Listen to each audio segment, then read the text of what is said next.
All right, y'all, day one. Y'all, we talked about it. Excited about the opportunities, right? Excited about the opportunity we have. Starts right now. The devil's in the details. Everything we do. Detail-oriented, purposeful, intentional, high level of communication. Caitlin Clark stepped through the entrance of the Gainbridge Fieldhouse practice facility early this morning. Camera flashes erupted in rapid succession, anxious executives observed from their upper-level positions, and the entire professional basketball ecosystem paused in anticipation. She moved through those entrance doors, settled into her designated locker space, fastened her signature athletic shoes, and made her way onto the gleaming hardwood of Salesforce Court, all without uttering a single statement to the assembled media personnel.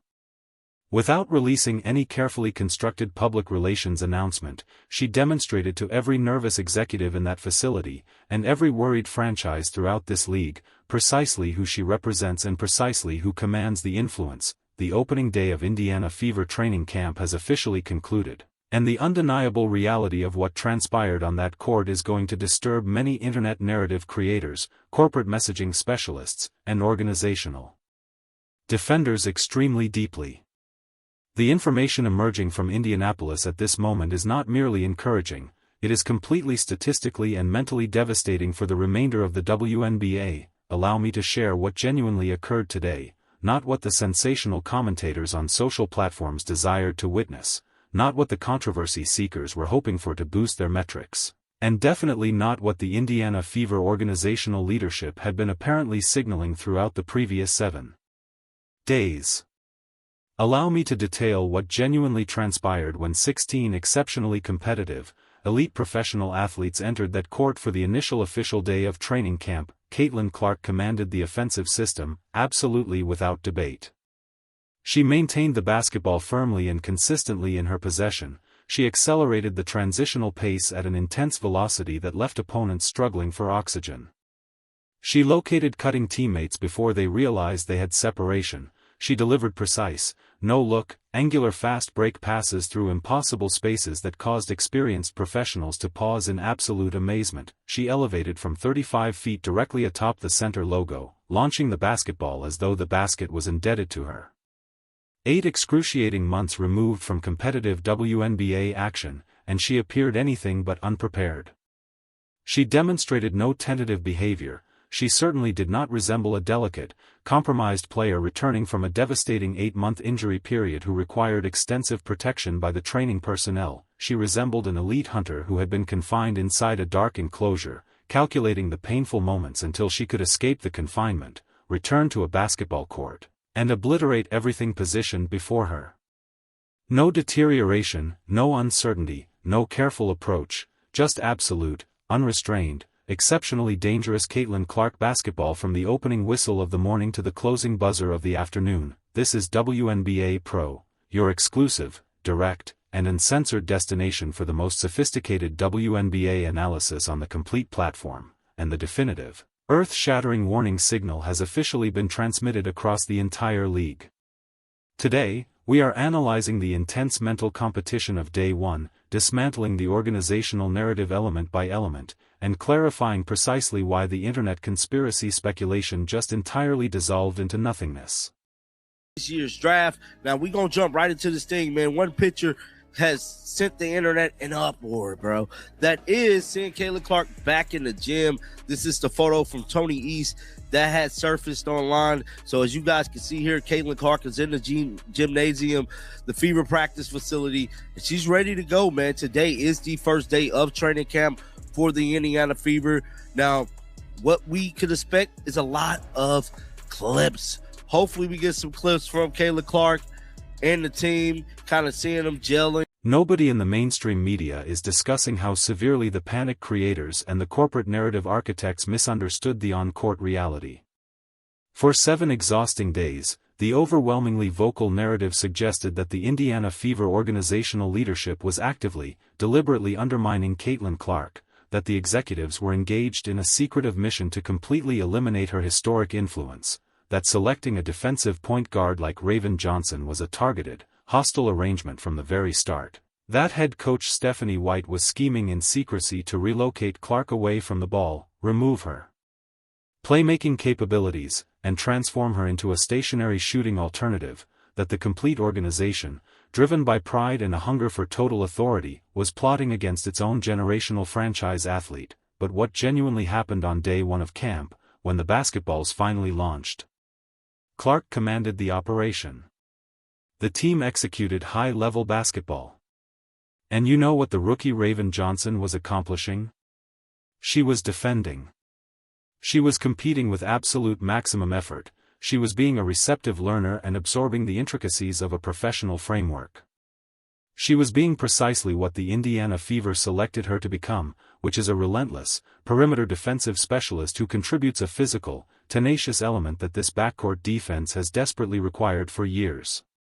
She was not claiming Caitlin Clark's position. She was not operating the point guard role while the greatest distributor in the world stood motionless and ineffective in the corner.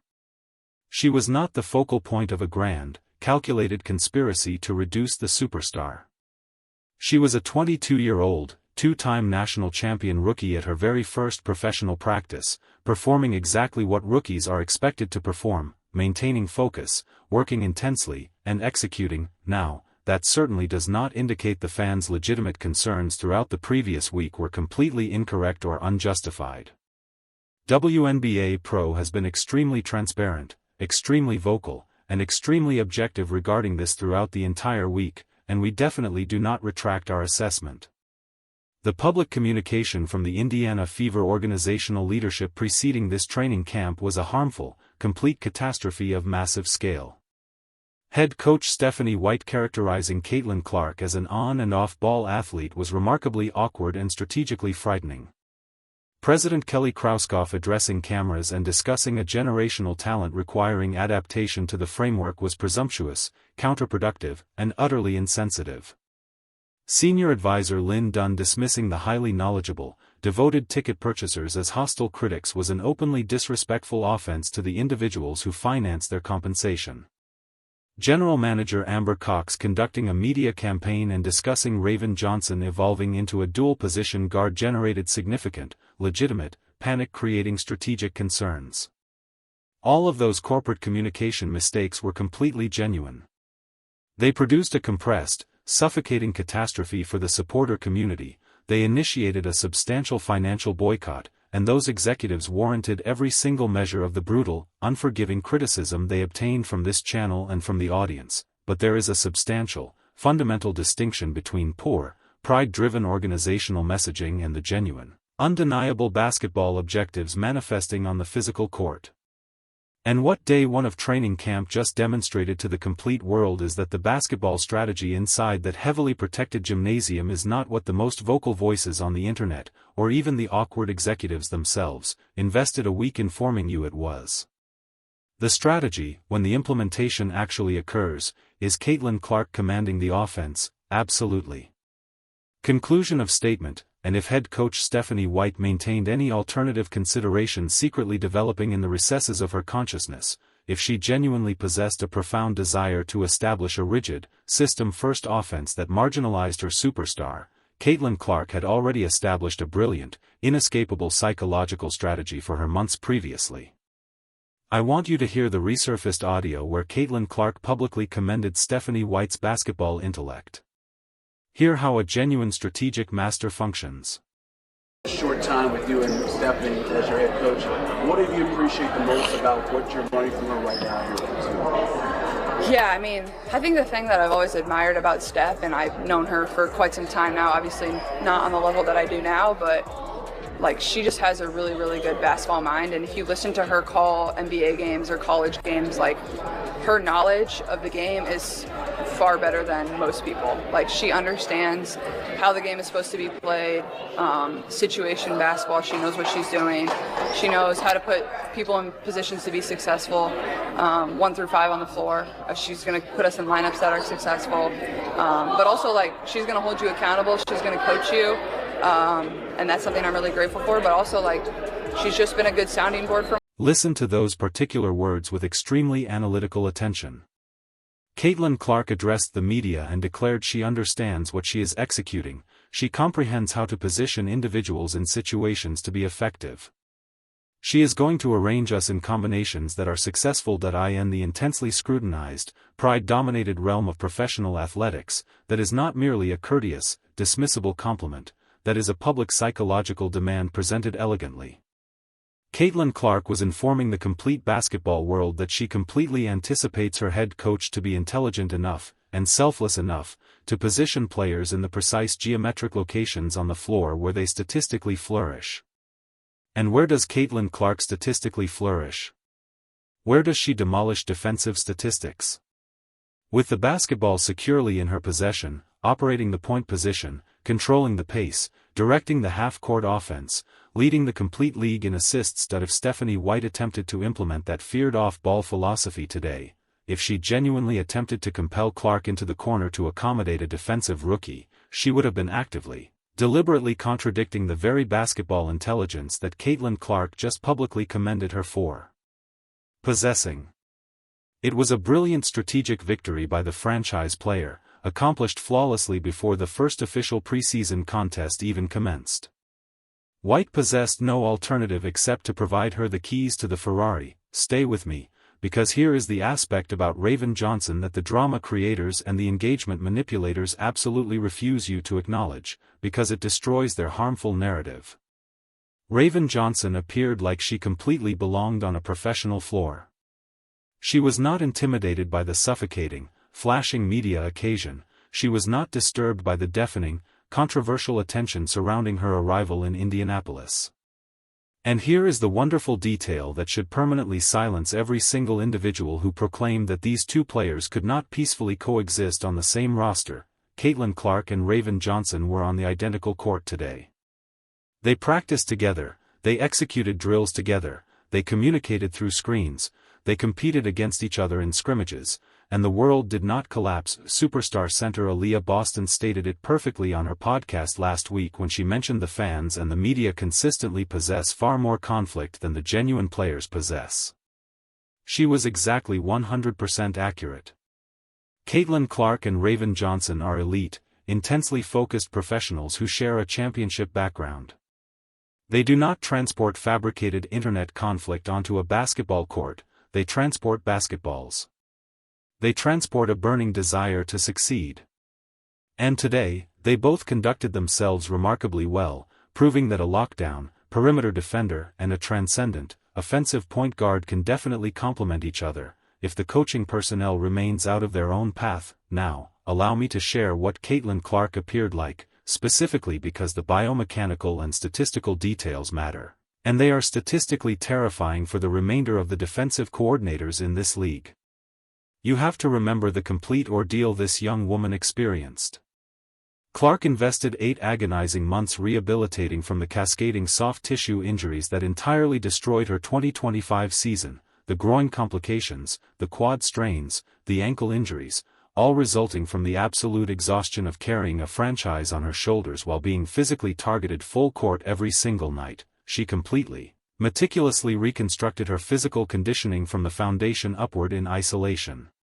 She proceeded through the demanding Team USA camp in December to evaluate her physical capabilities against the greatest veterans in the world, and then she traveled to Puerto Rico in March for the FIBA World Cup qualifiers and completely dominated the international stage, winning the undisputed FIBA tournament MVP in a contest against Senegal, operating against elite international physicality.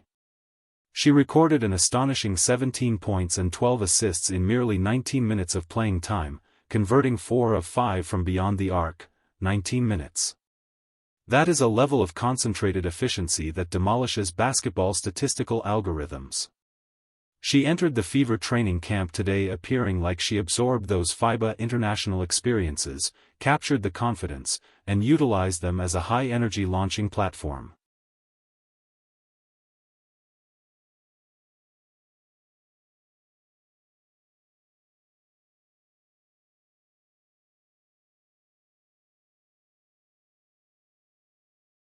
Darts, bruh.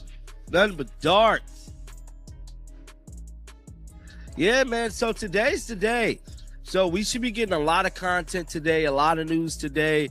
I know the Indiana Fever admins is going to work some things out to keep. The physical explosiveness was unmistakable. The initial step, which was entirely stolen from her by injuries last year, was exceptionally rapid. The shooting mechanics appeared clean, smooth, and dangerous from every single location on the court, extending well beyond the NBA three-point boundary. The distribution was precise, controlling defenders with her vision and penetrating the needle through narrowing spaces. The competitive intensity was explosive. Every single repetition she completed today was a resounding, undeniable declaration to the organizational leadership that she is not going to be carefully managed. She is not going to be transformed into a dual-position guard, and she is definitely not surrendering the authority of her offense for anyone, and the teammates surrounding her are superior, more substantial, more adaptable, and more dangerous than anything she has ever possessed the opportunity of playing with in her complete life. Observe the complete, overwhelming capability she is orchestrating this season. You have Kelsey Mitchell, a $1.4 million supermax, pure scorer who averaged 20.2 points per contest, returning completely healthy and prepared to capitalize on the wide-open opportunities that Clark's gravitational pull generates. You have Aaliyah Boston, recently after signing a substantial 4-year, $6.3 million extension, securing the interior and functioning as the ideal pick-and-roll collaborator. You have Lexi Hull, who transformed into a complete sharpshooter, converting a scorching 47% from three-point distance whenever she occupies the floor with Clark. You have Sophie Cunningham contributing the perimeter enforcer intensity, the essential verbal aggression, and the protector mentality to shield Clark from inoffensive pressure. You have Monique Billings adding extreme vertical physicality and persistent rebounding to secure additional opportunity points. You have Maisha Hines-Allen contributing championship-level distribution from the interior. You have Raven Johnson prepared to entirely neutralize the opposing team's premier guard, permitting Clark to preserve her energy for the offensive side. You have Tia Shaw Harris supplying rock-solid, composed, veteran backcourt reliability off the rotation. And you have the rookie Justine Passat, a substantial 6 feet 4 inches floor stretcher who converted 42% from deep in college, extending the defense to its complete breaking threshold, that is not merely a random assembly of names selected arbitrarily.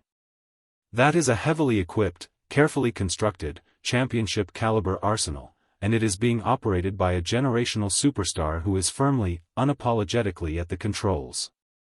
This roster possesses the shooting to punish teams that double Clark, the interior presence to punish teams that switch smaller defenders onto the block, and the defensive intensity to survive the demanding fourth quarters that troubled them in the past. Do not misunderstand me. We operate on logic here, and one single practice does not resolve everything permanently. We still require observing the genuine preseason contests.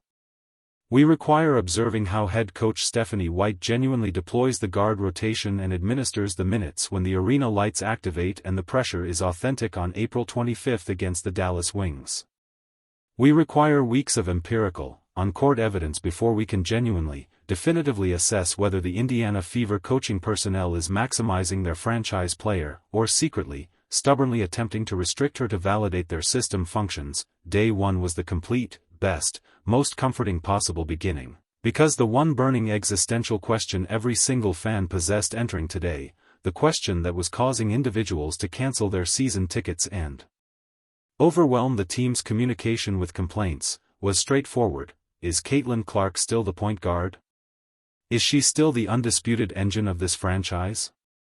And the answer from the practice court, delivered not through a PR representative but through the absolute brilliance of the basketball itself, was emphatic. Yes, the preseason opener is April 25 against the Dallas Wings. The highly anticipated regular season commences on May 9, and WNBA Pro is establishing on record, immediately in front of the complete internet, with a substantial, bold prediction that is going to mature beautifully. This Indiana Fever team is going to entirely and completely astonish the world this season. They are not merely going to be an entertaining team to observe, they are going to be a terrifying powerhouse. And it will not be because of the organizational leadership. It will not be because of the corporate PR communications or the terminology like versatility. It will not be because of the head coach's rigid defensive philosophy. It will be because of Caitlin Clark, because when she is completely healthy, intensely motivated, surrounded by elite shooters, and playing with a substantial, unquenchable determination on her shoulder constructed from 8 months of disrespect and doubt, there is definitely no player, no defensive scheme, and no coach in women's basketball who can match what she contributes to the hardwood every single night. The corporate drama that dominated the internet for a week was fabricated. Manufactured attention. The basketball is genuine, and day one just validated it beyond a shadow of a doubt. WNBA Pro informed you throughout the week to take a deep breath, ignore the panic, and wait for the genuine court to communicate. Well, the court just communicated today, and it stated Caitlin Clark is still that individual. She is still the center of the basketball universe, and she is officially, unequivocally, on a devastating revenge campaign that is going to leave the remainder of the WNBA in ruins. This is WNBA Pro. Engage that subscribe button immediately, because this season is about to be completely legendary, and you require a channel that relies on footage, analytics, and accuracy, not merely sensationalism.